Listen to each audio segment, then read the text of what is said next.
Hello students, welcome to our channel science gamma.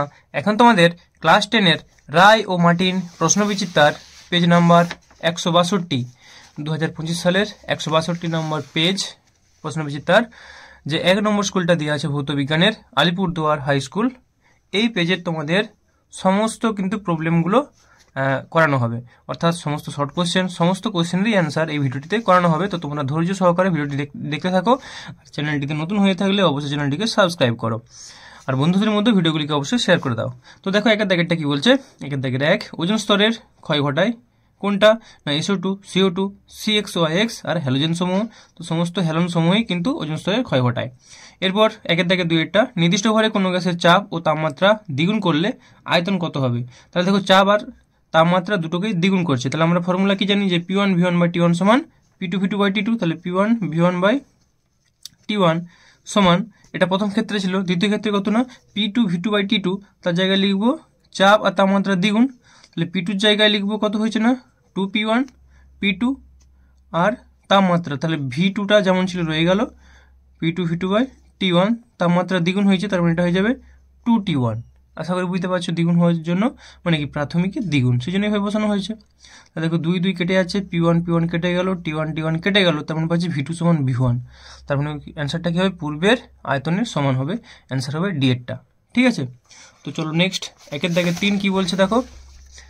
একের দাগের 3, দীর্ঘদৃষ্টি ত্রুটিযুক্ত চোখে প্রতিবিম্ব হয় কোথায়? না রেটিনার পেছনে, রেটিনার সামনে, আর বলছে রেটিনায়, আর কখনো রেটিনার সামনে কখনো রেটিনার পিছনে। তো অ্যান্সারটা হচ্ছে রেটিনার পিছনে, দীর্ঘদৃষ্টি যেহেতু। এরপর একের থেকে 4-এরটা, একটি বস্তুর দৈর্ঘ্য 3 সেন্টিমিটার, বস্তুটিকে উত্তর লেন্সের সামনে রেখে সমশীর্ষ প্রতিবিম্ব পাওয়া গেলে তার দৈর্ঘ্য 6 মিটার হয়। রৈখিক বিবর্ধন কত? তো রৈখিক বিবর্ধন সমান 6 মিটার, অর্থাৎ যে আমাদের প্রতিবিম্ব সমশীর্ষ প্রতিবিম্ব পাওয়া গেল তার দৈর্ঘ্য, প্রতিবিম্বের দৈর্ঘ্য 6 মিটার, বস্তুর দৈর্ঘ্য 3 মিটার, তাহলে 6/3 করলে পাবো আমরা অ্যান্সার হচ্ছে B-এরটা 2 মিটার। এরপরে কোশ্চেন দেখো একের দাগের 5-এরটা, একটি লাল জবা ফুলকে নীল আলোতে দেখলে ফুলটিকে কি দেখবো? তো ফুলটিকে তোমরা কালো দেখবে, অ্যান্সার হবে C-এরটা। এরপর একের দাগের 6-এরটা, প্রদত্ত যে যৌগটি গঠনের ক্ষেত্রে অষ্টক নীতি মান্য হয় না সেটি হলো কিনা? Lithium hydride LiH। এই কোশ্চেনটা খুবই গুরুত্বপূর্ণ, প্রায় পড়ে পরীক্ষায়।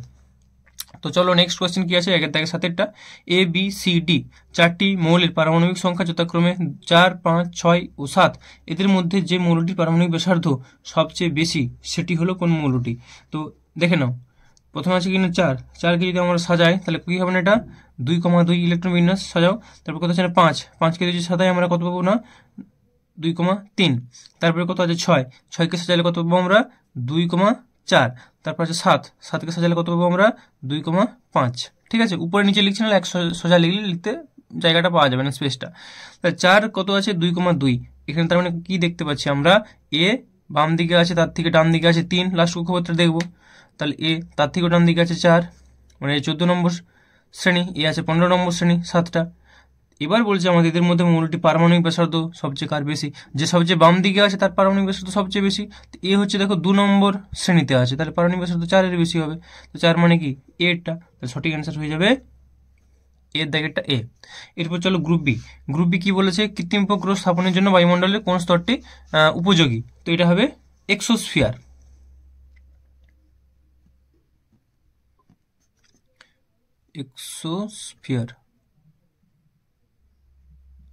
এরপর একটা বায়োগ্যাসের প্রধান উপাদান কি? তো বায়োগ্যাসের প্রধান উপাদান হলো কিনা মিথেন।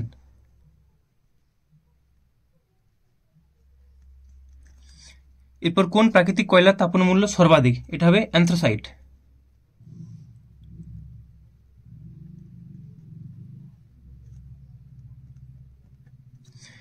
সত্য মিথ্যা, তাপমাত্রার পরম স্কেলে ঋণাত্মক তাপমাত্রা সম্ভব নয়। এটা ঋণাত্মক তাপমাত্রা পরম স্কেল মানে কেলভিন স্কেলে ঋণাত্মক তাপমাত্রা অবশ্যই সম্ভব নয়, কারণ সবচেয়ে কম কথা 0 কেলভিন, তার মানে এটা অবশ্যই সত্য। এরপর সত্য মিথ্যা, আদর্শ গ্যাসের অণুর আয়তন 0 হয়। এটাও কি লিখবো আমরা? সত্য। তো অনেক বইয়ে লেখা আছে যে দেখবে আদর্শ গ্যাসের অণুর আয়তন নগণ্য হয়, 0 কিন্তু লেখা নেই, নগণ্য হয়, কিছু বইয়ে লেখা আছে 0 হয়। তো এটা আমরা সত্যই করবো, ঠিক আছে। এরপর STP-তে 44.8 লিটার কোনো আদর্শ গ্যাসের জন্য আদর্শ গ্যাস সমীকরণটি কি হবে? তো PV সমান nRT, 1 মোলের জন্য কত 22.4 লিটার, আর 2 মোলের জন্য 44.8 লিটার। 2 মোল যেহেতু হচ্ছে তাহলে লিখবো আমরা PV সমান nRT এর জায়গায় লিখবো n এর মান কত 2 2RT, এটাই হবে সমীকরণ। আচ্ছা, এরপরে কোশ্চেন কি বলছে, 2-5 একটি আলোক রশ্মি ঘন মাধ্যম থেকে লঘু মাধ্যমে প্রবেশ করলো। ঘন মাধ্যমে আপতন কোণ 75 ডিগ্রি এবং চ্যুতিকোণ 30 ডিগ্রি হলে প্রতিসরণ কোণের মান কত হবে? তো দেখো এই কোশ্চেনটা, এই ধরনের কোশ্চেনটা খুব গুরুত্বপূর্ণ। 2-5, তাহলে দেখো ছবিটা আগে আঁকছি। তাহলে একটা আলোক রশ্মি বলে দিয়েছে যে ঘন মাধ্যম থেকে লঘু মাধ্যম, ধরো এটা ঘন মাধ্যম, এটা লঘু মাধ্যম। তাহলে ঘন মাধ্যম থেকে লঘু মাধ্যমে প্রবেশ করলো, ঘন মাধ্যমে আপতন কোণ 75 ডিগ্রি। তাহলে আপতন কোণ 75 ডিগ্রি মানে এইভাবে ধরো রশ্মিটা এখানে পড়ছে, এটা হচ্ছে আপতন কোণ, লম্বের সঙ্গে যে কোণটা হয়, এটা কত বলে দিয়েছে আপতন কোণ 75 ডিগ্রি। ঠিক আছে, তো আপতন কোণ 75 ডিগ্রি এবং চ্যুতিকোণ 30 ডিগ্রি হলে, চ্যুতিকোণ 30 ডিগ্রি মানে কি, ধরো আলোটা যদি এখানে কোনো মাধ্যম না থাকতো এই সোজাই যাওয়ার কথা ছিল, তাই তো, এই সোজাই অ্যাকচুয়ালি যেত কোনো কিছু না থাকলে। তাহলে এবার কি আমরা জানি যে যখন আলোক রশ্মি ঘন থেকে লঘু মাধ্যমে যায়, ঘন মাধ্যম থেকে যখন লঘু মাধ্যমে যাবে আলোটা, তখন কি হবে, অভিলম্ব থেকে দূরে সরে যায়। সোজা যাওয়ার কথা ছিল এই দিকে, আরও দূরে চলে যাবে। তো আরও দূরে চলে যাবে, ধরে নিচ্ছি ধরো এখন এই দিকে সরে গেল, দূরে সরে চলে গেল, এটা ধরে নিচ্ছি এই দিকে সরে গেল। বলেছে চ্যুতিকোণ 30 ডিগ্রি, তাহলে দেখো চ্যুতিকোণ যদি এই কোণটা 30 ডিগ্রি হয় তাহলে নিশ্চয়ই এটা এই সোজা যাবে না, আরও এইদিকে যাবে। কেন? কারণটা হচ্ছে এটা 75 ডিগ্রি হলে এর বিপরীত কোণ এটাও কত হবে না, 75 ডিগ্রি। ঠিক আছে, আর তার মানে কি এটা 75 মোট কত, 90 ডিগ্রি। তো 75-এর সঙ্গে যদি এখানে তোমার ধরো 25 দেওয়া হয় তাহলে কত হবে, তাহলে 70, 80, 90। ঠিক আছে, 70, 80, 90 মানে 15 লাগবে, তাহলে 90 হতো। কিন্তু এখানে তো আরও এক্সট্রা হয়ে যাচ্ছে, 30 ডিগ্রি আছে, 15, 15, 30, তখন এদিকে আরও 15 ডিগ্রি এক্সট্রা। সেই জন্য কি হবে না, রশ্মিটা এইখানে পড়ে এদিকে চলে যাবে। অর্থাৎ দেখো যখন হয় কিনা ঘন মাধ্যম থেকে লঘু মাধ্যমে কোনো আলোক রশ্মি যায় এবং সেই রশ্মিটা যদি ঘন মাধ্যমে ফিরে আসে তখন সেটাকে কি বলা হয়, অভ্যন্তরীণ পূর্ণ প্রতিফলন। তো এই জিনিসটা দেওয়া হয়েছে অভ্যন্তরীণ পূর্ণ প্রতিফলন থেকে। তাহলে এখানে প্রতিসরণ কোণ বলতে টোটাল এই কোণটা, অ্যান্সারটা হবে 75 + 30, 75 + 30। এমনি অ্যান্সার করলে ঝট করে দেওয়া যেত, ঠিক আছে, বোঝানোর জন্য আমি এত বলছি। তাহলে 75 + 30 করে দাও যোগ, তাহলে 70 আর এখানে 30, তাহলে কত, 100 আর 5, 105 ডিগ্রি অ্যান্সার। চলো নেক্সট, কোনো মাধ্যমে আলোর বেগ ভি এত, ওই মাধ্যমে প্রতিসরাঙ্কের মান কত? তাহলে এখানে লিখবে যে আমরা জানি মিউ সমান c/v। তো সি মানে শূন্য মাধ্যমে আলোর বেগ 3 × 10⁸ ডিভাইডেড বাই ভি এর মান কত বলেছে, 2 × 10⁸। 10⁸ এগুলো কেটে আছে, তাহলে 3-এর 2 করলে কত পাচ্ছি আমরা, 1.5। 15 × 2 = 30, তাই না? হয়ে গেল এটা অ্যান্সার, যে প্রতিসরাঙ্কের মানটা তাহলে কত হবে না, এটা হবে অ্যান্সার 1.5। এরপর 2-6 কাঁচের প্রিজমে কোন রঙের আলোর বিচ্যুতি সবচেয়ে কম? তো বিচ্যুতি সবচেয়ে কম হবে কিনা লালের, আর সবচেয়ে বেশি হয় কার না, বেগুনির। তাহলে কম বলেছে লাল। চাঁদের আকাশ কি রঙের দেখায়? তো চাঁদের আকাশ কালো দেখায়, কারণ কোনো বায়ুমণ্ডল নেই। চলো এরপরে কোশ্চেন 8-টা, M2,7 N2,8,1 মৌল দুটি যৌগ গঠন করলে উৎপন্ন যৌগের সংকেত কি হবে? তো দেখো এর যোজ্যতা কত, 1, এখানে একটা ইলেকট্রন প্রয়োজন আর এর একটা ইলেকট্রন এক্সট্রা আছে। তাহলে এ কত, 1 আছে মানে 1 নম্বর শ্রেণী। 1 নম্বর শ্রেণী করা থাকে ধাতু, আর এটা হচ্ছে অধাতু। তো যখন সংকেত লেখা হয় আগে ধাতুকে লিখতে হয়, তাহলে আগে ধাতুকে লিখলে N, তারপর অধাতুটা হচ্ছে M।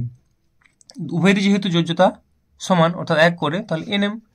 এরপর অথবাটা M287 N2,8,8,1 মৌল দুটি কি ধরনের যোজ্যতা দ্বারা যৌগ গঠন করে?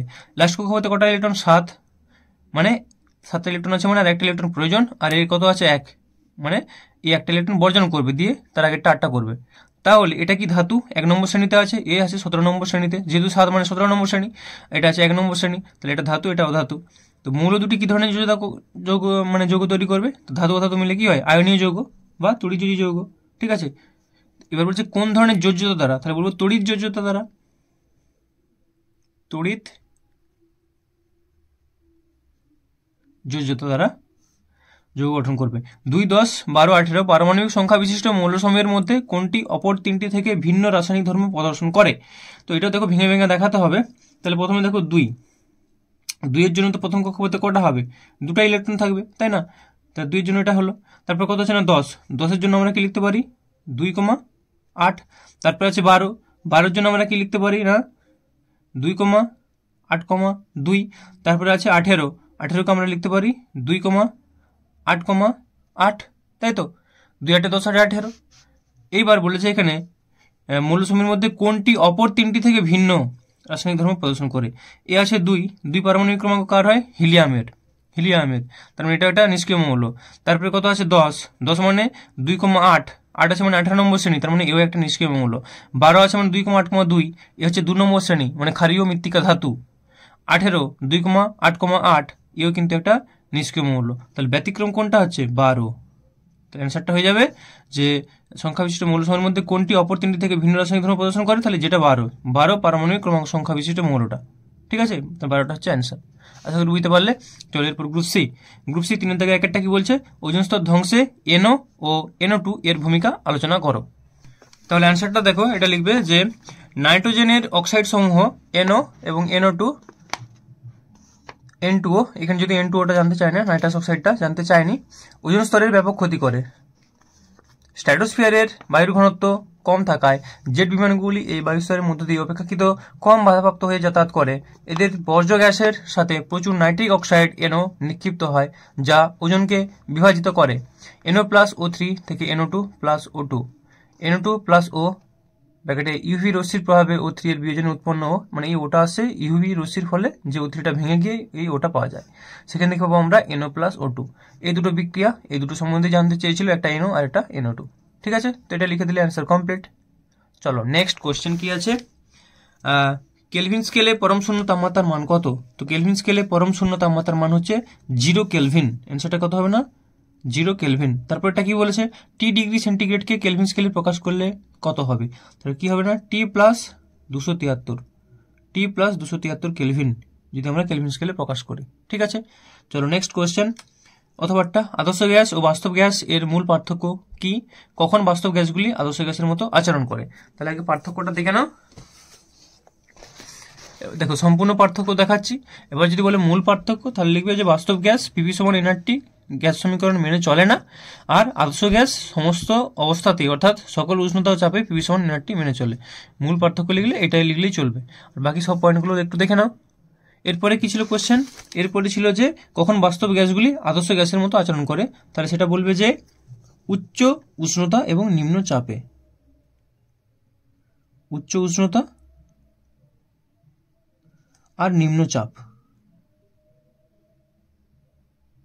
ঠিক আছে, এরপরে কোশ্চেন, উত্তর লেন্সের প্রধান অক্ষের উপর F এবং 2F এর মধ্যে অবস্থিত বস্তুর প্রতিবিম্বের গঠন রেখাচিত্রের মাধ্যমে দেখাও। তো অ্যান্সারটা তোমরা দেখে নাও। তাহলে বলছে দেখো F আর 2F এর মধ্যে, তো দেখো উত্তর লেন্স, ফোকাস আর দ্বিগুণ ফোকাসের মধ্যে বস্তুকে রাখা হয়েছে। তাহলে প্রতিবিম্ব কেমন পাবো? দেখতেই পাচ্ছ তোমরা, উল্টে গেছে মানে অবশিষ্ট হয়েছে, এর থেকে প্রতিবিম্ব বড় আছে বিবর্ধিত। আর কি হচ্ছে প্রতিবিম্বটা? তাহলে পর্দায় ফেলা যাচ্ছে মানে সদ, বিবর্ধিত এবং অবশিষ্ট প্রতিবিম্ব। এই ছবিটা আঁকতে হবে।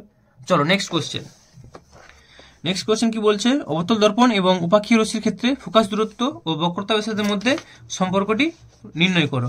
অর্থাৎ এটা তোমাদেরকে বলতে চেয়েছে যে F = r/2 সমীকরণটা প্রমাণ করতে দিয়েছে। তো অ্যান্সারটা দেখে নাও। অবতল দর্পণের ক্ষেত্রে F = r/2 প্রমাণ। এই যে অবতল দর্পণের ক্ষেত্রে প্রমাণ, তো এখান থেকে স্টার্ট করবে। সবারই বইটা আছে অলরেডি, আর অ্যান্সারটা দেখানোরও কিছু নেই, যেহেতু সমস্ত অ্যান্সার দেবো বলেছি তাই করছি। F = r/2 এত পর্যন্ত প্রমাণটা করতে হবে। চলো নেক্সট কোয়েশ্চেন কি আছে? তোমরা কোনোটা যদি অ্যান্সার টুকতে চাও ভিডিওটাকে পজ করে কিন্তু অ্যান্সারগুলো লিখে নিবে, কারণ আস্তে আস্তে করতে গেলে ভিডিওটা অনেক বড় হয়ে যাচ্ছে, তাই না? চলো নেক্সট কোয়েশ্চেন কি আছে? ABC মৌল তিনটির পারমাণবিক সংখ্যা যথাক্রমে দেওয়া আছে Z-2, Z ও Z+1। এদের মধ্যে B একটি নিষ্ক্রিয় মৌল হলে কোন মৌলটির তড়িৎ ঋণাত্মকতার মান বেশি এবং কোন মৌলটির অধাতব গুণ বেশি? তাহলে এই অ্যান্সারটা তোমরা দেখে নাও। তাহলে এভাবে প্রথমে লিখে নিবে যে মৌলগুলোকে আগে ABC মৌল, পারমাণবিক ক্রমাঙ্ক বা পারমাণবিক সংখ্যা, আর এটা হচ্ছে কোন শ্রেণীতে আছে। ঠিক আছে, তাহলে ABC এর কত? Z-2, Z আর Z+1। জেডটা নিষ্ক্রিয় বলেছে মানে 18 নম্বর শ্রেণী আছে। তারপরে এ মৌলটা কত বলছে না? Z-2। Z-2 মানে এর থেকে 2 ঘর বাম দিকে যাবে, তো এটা 18-2 লিখেছে মানে এটা বাম দিকে যাচ্ছে, এটা বোঝাতে চেয়েছি। এটা হচ্ছে 16 নম্বর শ্রেণী, 2 ঘর বাম দিকে গেলে। আর Z+1 মানে এর থেকে 1 ঘর ডান দিকে, তো 18 তো আর ডান দিকে ঘর নেই, তার মানে কি আবার পুনরায় 1 থেকে শুরু হবে, তার মানে এই হয়ে যাচ্ছে কত না? 1 নম্বর শ্রেণী সিটা আছে। তাহলে লিখবো তড়িৎ ঋণাত্মকতা সবচেয়ে বেশি এ মৌলটির, কেন এ মৌলটা দেখো সবচেয়ে ডান দিকে আছে, যদিও বি নিষ্ক্রিয় মৌল, সেজন্য এর তড়িৎ ঋণাত্মকতার ব্যাপারটা দেখবো না, আমাদের আছে এ আর সি এর মধ্যে দেখতে হবে। তাহলে এ হচ্ছে সবচেয়ে ডান দিকে আছে, তাই সেই জন্য এটা সবচেয়ে তড়িৎ ঋণাত্মক। অধাতব গুণ সবচেয়ে বেশি, সবচেয়ে অধাতব গুণ বেশি যেটা নিষ্ক্রিয় মৌল, এর ধাতব গুণ নেই বা অধাতব গুণও নেই, অধাতব গুণ সবচেয়ে বেশি হচ্ছে বি মৌলটার। ঠিক আছে, এটা হলো কিনা অ্যান্সার। চলো নেক্সট কোশ্চেন কি আছে, F2 অণুতে, আচ্ছা তড়িৎ এখানে আরেকটা কোশ্চেন দিয়েছে দেখো, না এটা হয়ে গেল। F2 অণুতে লুইস ডট চিত্র অঙ্কন করো F2 অণুর, আর দিয়েছে ক্যালসিয়াম অক্সাইডে লুইস ডট চিত্র অঙ্কন করো। তো এগুলো তোমাদের একটু ঝট করে দেখিয়ে দিই, একটু অপেক্ষা করো, কারণ অ্যান্সারগুলো খুঁজতে হচ্ছে, খোঁজার পর দেখাতে হচ্ছে। তো প্রথমে আছে F2 অণু, দেখো F2 অণুর এটা লুইস ডট চিত্র, এটা আঁকতে বলেছে, তোমরা এঁকে নিবে, বা যেই বই ফলো করো না কেন সেই বই থেকে এঁকে নিবে, যে যেমন করো। আর কি বলেছে দেখো, CaO ক্যালসিয়াম অক্সাইড, তো ক্যালসিয়াম অক্সাইডের ক্ষেত্রে এটা করবে। ঠিক আছে, ক্যালসিয়াম অক্সাইড CaO এই ছবিটা এঁকে নিবে। চলো নেক্সট কোয়েশ্চেন কি আছে দেখা যাক। সমযোজী ও তড়িযোজী যৌগের মধ্যে পার্থক্য লেখো। তো সমযোজী আর তড়িযোজী যৌগের পার্থক্য দেখে নাও, এই পার্থক্যগুলো। চলো এরপরের কোয়েশ্চেন কি আছে, এরপরে গ্রুপ ডি, 4 দাগের 1 1 গ্রাম ভর বিশিষ্ট কোনো গ্যাস 7 ডিগ্রি তাপমাত্রায় এবং 2 ATM চাপে 410 মিলিলিটার আয়তন অধিকার করে, গ্যাসটির আণবিক ভর নির্ণয় করো। তাহলে অ্যান্সারটা দেখে নাও। তাহলে এভাবে লিখবে যে প্রদত্ত W সমান 1 গ্রাম, T সমান 7 ডিগ্রি সেন্টিগ্রেড, তো 7 সেন্টিগ্রেড থেকে সেটাকে আমরা কেলভিনে করে নেবো, 273 যোগ করে তাহলে 280 কেলভিন হয়ে গেল। P সমান কত, 2 ATM, V সমান 410 মিলিলিটার, তো মিলিলিটার থেকে লিটার করার জন্য 1000 দিয়ে ভাগ করব। ঠিক আছে, এমটা বের করতে বলেছে, আর আর এর মানটা মনে রাখতে হবে 0.082 litre atmosphere mole inverse kelvin inverse. এই মানটা অনেক সময় কোশ্চেনে দেওয়া থাকে, অনেক সময় দেওয়া থাকে না, মনে রাখতে হয়। এবার লিখবো আমরা জানি PV সমান W বাই M RT, তাহলে M সমান কত, WRT বাই PV, মানগুলো জাস্ট বসিয়ে দিয়েছি। এবার যখন দেখো V এর মানটা বসিয়েছি কত, ভিটা নিচে আছে, তাহলে নিচে কত 410 ডিভাইড বাই 1000 ছিল, তার মানে 1000টা 410 বাই 1000 মানে উপরে 1000 গুণ হয়ে যাবে, তো একবারে করে নিয়েছি। কাটাকাটি করবে, কাটাকাটি করলে তোমার পাবে 28, তাহলে লিখবো অতএব গ্যাসটির আণবিক ভর 28। এটা হলো এর অ্যান্সার। চলো এরপরে কি আছে, অথবাটা 0 ডিগ্রি সেন্টিগ্রেড উষ্ণতা ও 50 সেন্টিমিটার পারদস্তম্ভের চাপে একটি নির্দিষ্ট ভরের গ্যাসের আয়তন 800 সিসি হলে 27 ডিগ্রি সেন্টিগ্রেড উষ্ণতায় ও 75 মিলিমিটার পারদস্তম্ভের চাপে ওই গ্যাসের আয়তন কত হবে। তাহলে এর অ্যান্সারটা তোমরা দেখে নাও। তাহলে এভাবে লিখবে যে প্রদত্ত T1 সমান 0 ডিগ্রি সেন্টিগ্রেড মানে 273 কেলভিন, P1 সমান 50 সেমি এইচজি, V1 সমান 800 সিসি, T2 সমান 27 ডিগ্রি সেন্টিগ্রেড মানে 300 কেলভিন, P2 সমান 75 মিলিমিটার পারস্তম্ভের চাপ বলেছে, তার মানে সেটাকে দেখো এটা ছিল সেমিতে, আর এটাও সিসি মানে সেন্টিমিটার কিউবে আছে, তো সেই জন্য এটাকেও সেন্টিমিটারে নিয়ে চলে আসলাম, তার মানে 7.5 সেমি এইচজি। V2টা বের করতে হবে। এবার সূত্র বসিয়ে দিবে, আমরা জানি P1 V1 বাই T1 সমান P2 V2 বাই T2, তাহলে V2 সমান কত, V2 সমান P1 V1 T2 divided by P2 T1। এবার মানগুলো বসিয়ে দাও, কাটাকাটি করো, পেয়ে যাবে 5.86, অ্যাকচুয়ালি পাওয়া যাচ্ছে 5860.80 এত সিসি। তো এত সিসি মানে কি 1000 সিসি সমান 1 লিটার, তার মানে একে 1000 দিয়ে ভাগ করলে দশমিকটা এখানে চলে আসবে, তার পাচ্ছি 5.86 লিটার।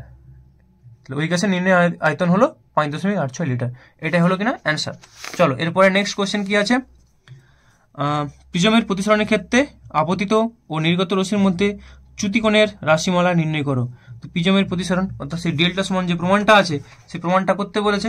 তো ডেল্টা সমান প্রমাণটা যেই বই থেকে করেছো সেভাবেই করবে, আমি জাস্ট এটা দেখিয়ে দিচ্ছি যেহেতু এখানে আছে, যে এত বড় ভাষা লেখার কোনো দরকার নেই, শর্টকাটে লিখবে। সকলে যে স্যারের কাছে ভালো করে এটা বুঝে নিয়েছো, আশা করি কোনো অসুবিধা নেই। তো এই প্রমাণটা আমাদের করতে হচ্ছে চ্যুতিকোণের রাশিমালা। ঠিক আছে, তো চলো নেক্সট প্রবলেম কি আছে, প্রতিসারাঙ্ক কি, লাল ও বেগুনি আলোর জন্য কোনো মাধ্যমের প্রতিসারাঙ্ক যথাক্রমে মিউ আর ও মিউ ভি হলে প্রমাণ করো মিউ আর লেস দেন মিউ ভি। না, এটা প্রতিসারাঙ্ক আর এর বেশি নয়, ভি এর বেশি, এটা এদিকে ঘুরবে, মিউ আর এটা গ্রেটার দেন দেওয়া ছিল, এটা লেস দেন মিউ ভি হবে। ঠিক আছে, এটা প্রমাণ করতে হবে। তাহলে দেখো প্রতিসারাঙ্ক, আলোক রশ্মি প্রতিসরণের সময় তির্যক আপতনের ক্ষেত্রে আপতন কোণের সাইন ও প্রতিসরণ কোণের সাইনের অনুপাত সর্বদা ধ্রুবক হয়। এই ধ্রুবকটিকে প্রথম মাধ্যম সাপেক্ষে দ্বিতীয় মাধ্যমের প্রতিসারাঙ্ক বলে। একে 1 মিউ 2 বা মিউ প্রতীক দ্বারা প্রকাশ করা হয়, অর্থাৎ প্রতিসারাঙ্ক মিউ সমান সাইন আই বাই সাইন আর। ঠিক আছে, তো এটাই হচ্ছে কিনা প্রতিসারাঙ্কর অ্যান্সার। ঠিক আছে, কেউ যদি পরম প্রতিসারাঙ্ক আঁকা বলে সেটা লিখো, সেটাও একই জিনিস, তাও হবে। ঠিক আছে, চলো নেক্সট কি আছে, প্রমাণটা বলেছে যে মিউ আর এর থেকে মিউ ভিটা বেশি। তো প্রমাণটা এভাবে তোমরা চাইলে করতে পারো, এটাই যে করতে হবে কোনো মানে নেই। তাহলে লিখবে কোনো মাধ্যমের প্রতিসরাঙ্ক মিউ এবং ওই মাধ্যমের আলোর তরঙ্গ দৈর্ঘ্য ল্যামডা মধ্যে সম্পর্ক বিজ্ঞানী কসি আবিষ্কৃত পদার্থ সূত্রের সাহায্যে বর্ণনা করা যায়।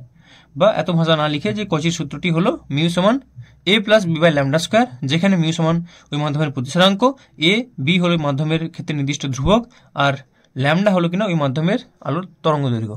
ব্যাস লিখে দিলে, সেটা যে লিখে দিয়েছি।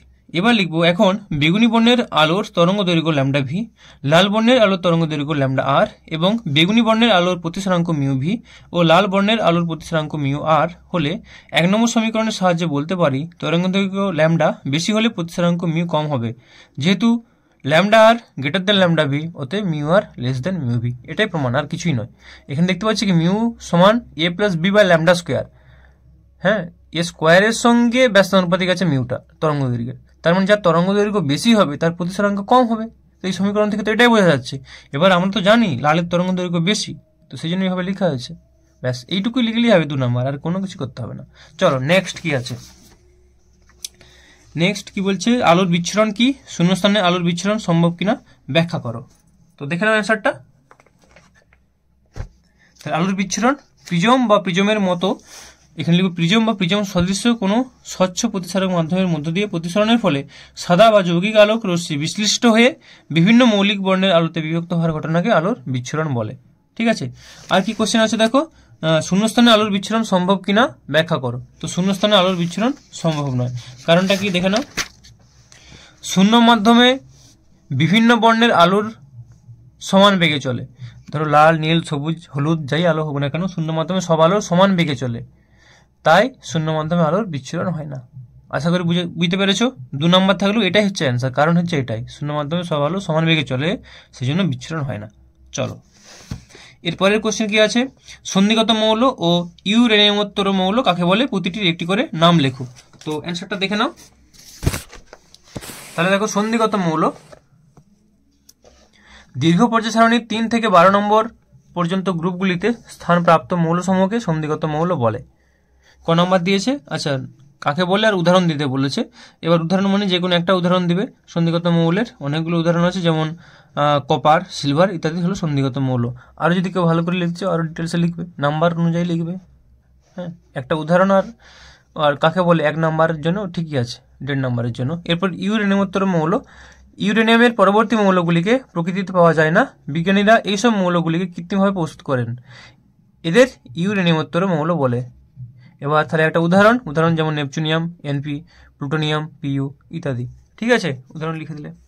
চলো নেক্সট কোশ্চেন কি আছে, পর্যায় বরাবর জারণ ও বিজারণ ক্ষমতা কিভাবে পরিবর্তন ঘটে, বিজারণ ক্ষমতার ঊর্ধ্বক্রমে সাজাও।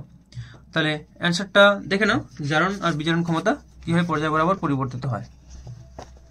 তাহলে পর্যায় বরাবর জারণ বিজারণ ধর্মের পরিবর্তন, এই ভাষাটা এখানে লিখে নেবে। ঠিক আছে, এবার দেখো ছকে দেখতে পাচ্ছ, দেখো জারণ ক্ষমতা সবসময় কি হয় না, বাম দিক থেকে ডান দিকে বৃদ্ধি পায়, যেহেতু পর্যায় বরাবর বলেছে। আর বিজারণ ক্ষমতা হচ্ছে ডান দিক থেকে বাম দিকে বৃদ্ধি পায় বিজারণ ক্ষমতা। জারণটা বাম থেকে ডান, বিজারণটা হচ্ছে ডান থেকে বামে বৃদ্ধি পাবে, এই হচ্ছে ব্যাপার। এবার কি বলেছে দেখো, একটা এদের ঊর্ধ্বক্রমে সহায়তা বলেছে, বিজারণ ক্ষমতার ঊর্ধ্বক্রমে সহায়তা বলেছে।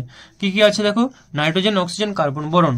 তো বোরন, কার্বন, নাইট্রোজেন, অক্সিজেন বিজারণ ক্ষমতা সবচেয়ে ঊর্ধ্বক্রমে, অর্থাৎ যে সবচেয়ে বাম দিকে আছে তার বিজারণ ক্ষমতা সবচেয়ে বেশি। সবচেয়ে বাম দিকে কি আছে, বোরন। তাহলে লিখবো এরকম, বোরন, কার্বন, নাইট্রোজেন, অক্সিজেন, এখানে কমা কমা দিয়ে দাও। যে বিজারণ ক্ষমতা ঊর্ধ্বক্রমে সাজিয়ে পায় boron, oxygen, nitrogen, carbon, boron. এবার যদি কেউ গ্রেটার দেন দিয়ে লিখো, লেস দেন গ্রেটার দেন চিহ্ন ব্যবহার করো, কমা দিয়ে লিখলেও চলে। কেউ যদি এইভাবে লিখো তাও হবে। তাহলে ঊর্ধ্বক্রম মানে অক্সিজেন ও, তারপরে এন, তারপরে সি, তারপর বি, এভাবে লিখতে পারো। তো আজকের ভিডিওটা এই পর্যন্তই। তোমাদের ভিডিওটি কেমন লাগলো অবশ্যই কমেন্ট করে জানিও। যেহেতু কমপ্লিট অ্যান্সার দিচ্ছি, ভিডিওতে একটু বড় হবেই, ধৈর্য সহকারে দেখতে হবে। আর তোমার চ্যানেলে নতুন হলে চ্যানেলটিকে অবশ্যই সাবস্ক্রাইব করে রাখো, বন্ধুদের মধ্যেও ভিডিওটিকে অবশ্যই শেয়ার করো। ওকে, সকলে ভালো থেকো, বাই।